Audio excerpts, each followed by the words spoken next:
Okay, everyone, welcome back. Let's continue our discussion of the Sommerfeld model.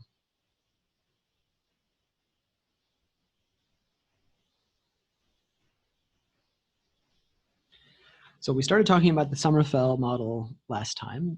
Remember that this model is essentially the Drude model of free electrons plus Fermi-Dirac statistics to emphasize the fact that electrons are fermions. So in the last few mini lectures, we wrote down the wave functions for free electrons.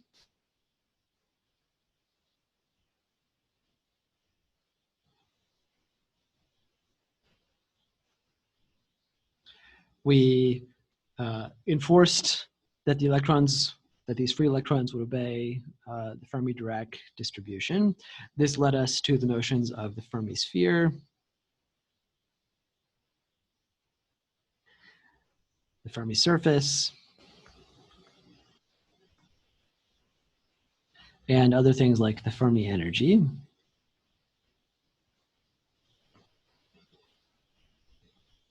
All right, we computed some features of the free electron gas at zero temperature in the ground state, and we found that the energy per electron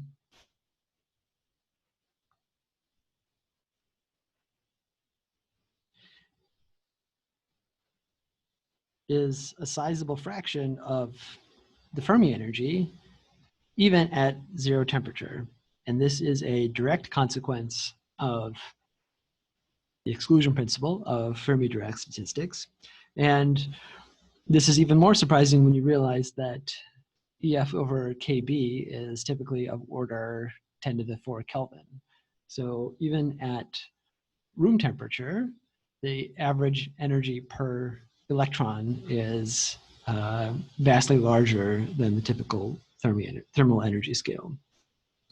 So today we're going to continue this discussion, and we're going to compute properties of the free electron gas at T is greater than 0. We'll start to take steps in this direction.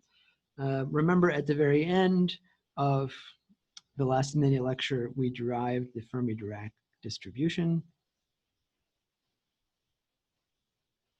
which says that the probability that any level I is occupied is 1 over e to the energy of the ith level minus chemical potential mu over kBt plus 1. At the very end of the last mini lecture, we actually derived this expression in the canonical ensemble, rather, where the number of particles is fixed. You may be familiar with a significantly easier derivation of the Fermi-Dirac distribution in the grand canonical ensemble, where the number of particles is not fixed and the chemical potential is already defined. I won't do it here, but you can go back and look this up. If you'd like. It takes just a few lines of algebra. Doing it in the canonical ensemble, which is what we did in the last mini lecture, emphasizes that the Fermi-Dirac distribution still holds for finite systems, systems with fixed particle number. So let's continue. So as we said, we're going to start doing some calculations of the properties of the free electron gas when we allow the temperature to be greater than 0. Let's remember the form of the single particle energy for the level with wave vector k. It's h bar squared k squared over 2m. Now, in the ground state,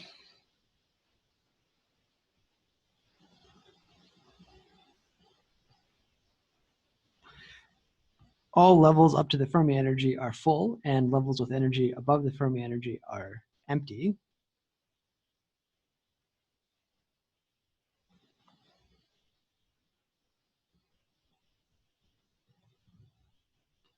So we can write the occupation in the following way. Here I'm indexing the levels with two quantum numbers k and s. K is the wave vector, and s is supposed to indicate the spin. So we'll say that the level is occupied if the energy is less than the Fermi energy, and empty when the energy is larger than the Fermi energy. But based on our discussion in the last mini lectures, we know that when t equals 0,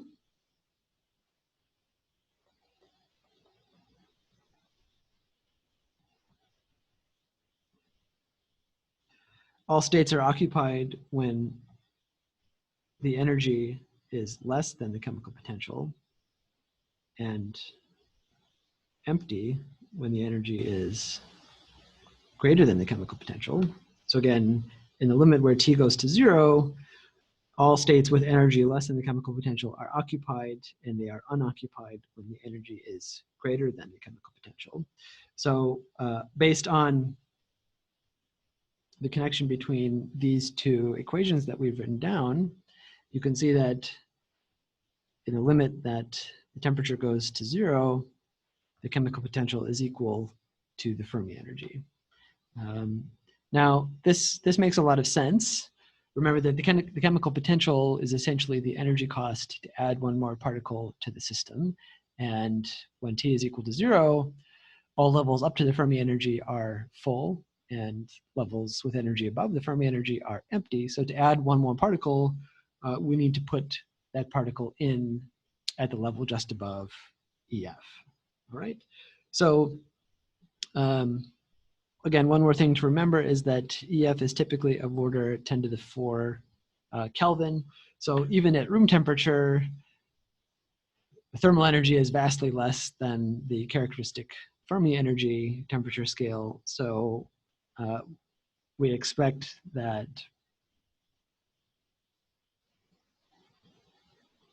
the chemical potential is equal to the Fermi energy with a relatively high degree of precision. All right, so we're going to talk in the coming mini lectures in more detail about how the chemical potential might differ just a little bit from the Fermi energy at temperatures greater than 0.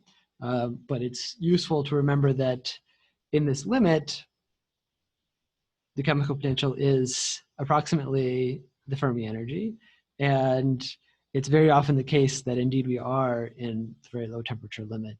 And so it's very often a good approximation to say that the chemical potential is equal to the Fermi energy. So let's set as our goal to compute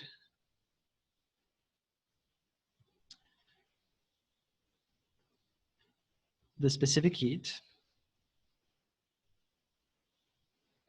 at constant volume. This is one of the things that we got wrong in our calculation of the thermal conductivity in the Drude model. And so we'll see how incorporating Fermi Dirac statistics will significantly modify this result. So CB, the specific heat at constant volume, is the derivative of the energy per particle with respect to T at constant volume. So here little u is equal to big U over big V. Big U is the total energy of the system, big V is its volume. Obviously, the total energy of the system is twice the sum over all allowed quantum numbers k of E of k times F of E of k. This is the Fermi Dirac distribution.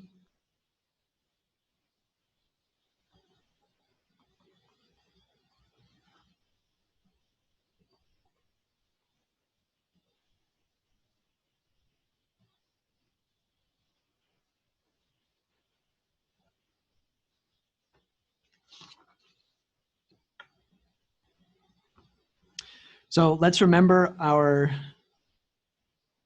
state counting trick.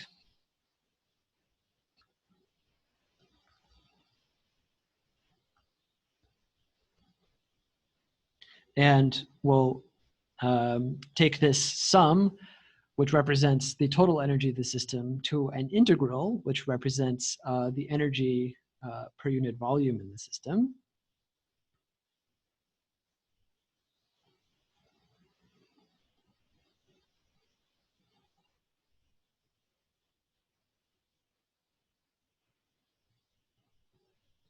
So again, we replaced our sum, which indicates the total energy of the system, by an integral, which gives the energy per unit volume of the system.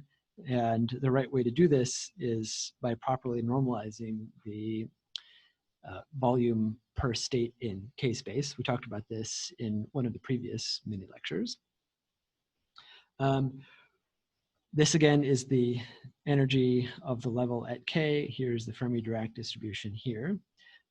We are going to also recall that we need to properly normalize the Fermi-Dirac distribution by requiring that the integral over all allowed values of K times the occupation function gives the total density of particles.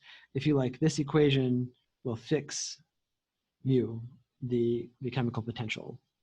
By enforcing this normalization for all temperatures, we'll see that mu differs very slightly from the Fermi energy when T is greater than 0. If you're asking or wondering why I have a 4 here instead of an 8, that's because of the factor 2 out in front as a result of the spin degeneracy. All right, so we're going to spend some time massaging these integrals. We'll talk about a new concept called the density of states before we actually dive in and compute the specific heat.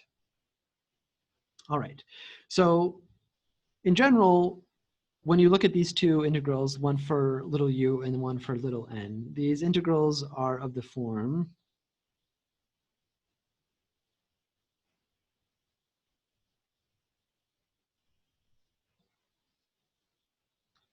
an integral over all values of k times some function, we'll call it capital F. It's an arbitrary function, but it's a function of the energy rather than the specific momentum itself.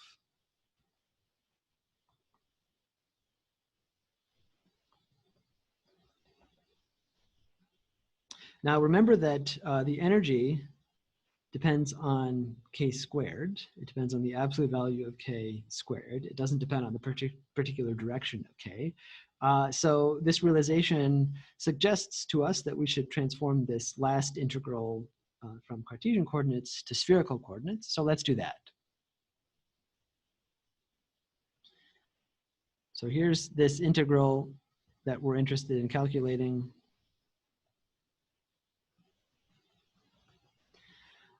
Let's go to spherical coordinates.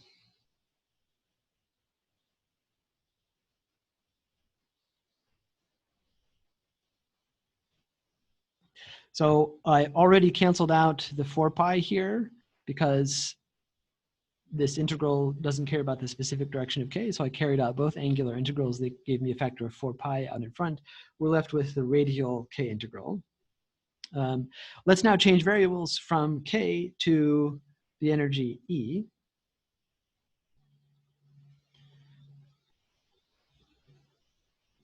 And the appropriate way to transform this differential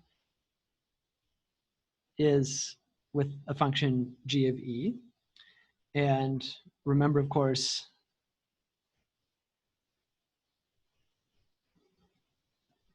we changed variables from k to the energy E, which is h bar squared k squared over 2m.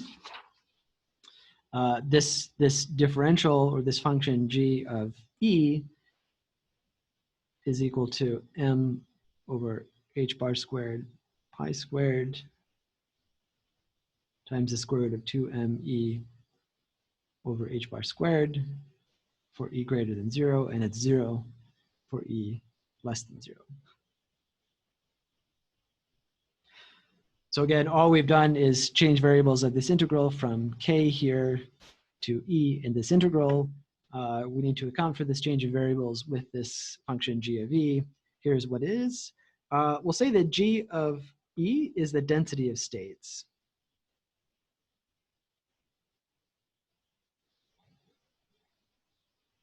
It's worth remembering this. This concept will come back again and again in this class. What does g mean? Well, g of e times dE is the number of states per unit volume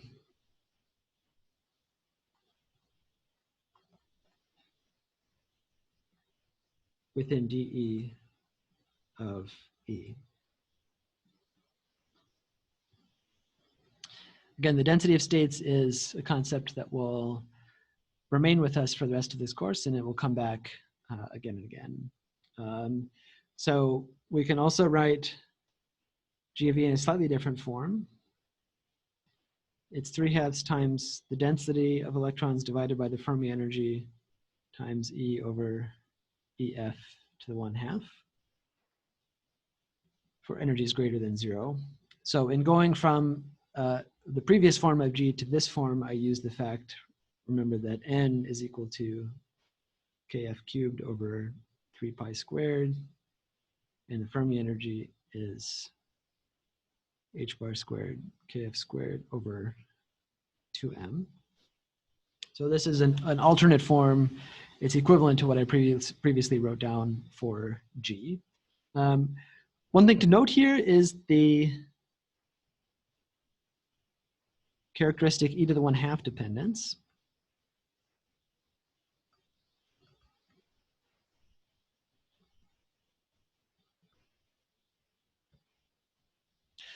So this comes about because we're working in 3 dimensions. The dependence of G on E changes depending on the dimensionality of the problem. So in 2D, G is constant. In 1 dimension, it goes in like e to the minus 1/2 power. And again, it's quite easy to see this when you think about our transformation from Cartesian to spherical coordinates.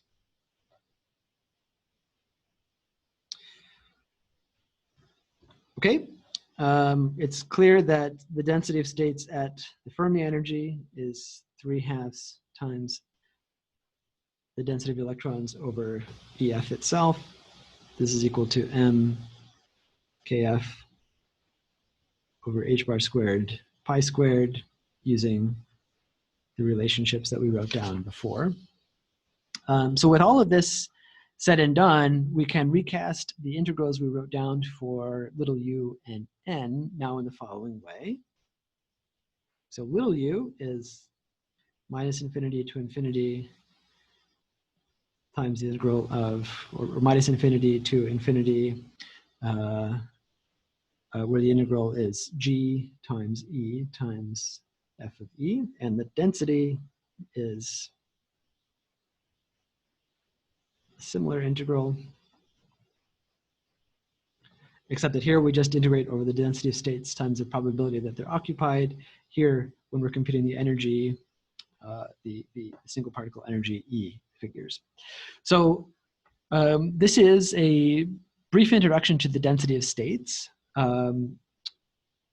Maybe you can see that by employing this concept, we can make the integrals that we're working with somewhat simpler.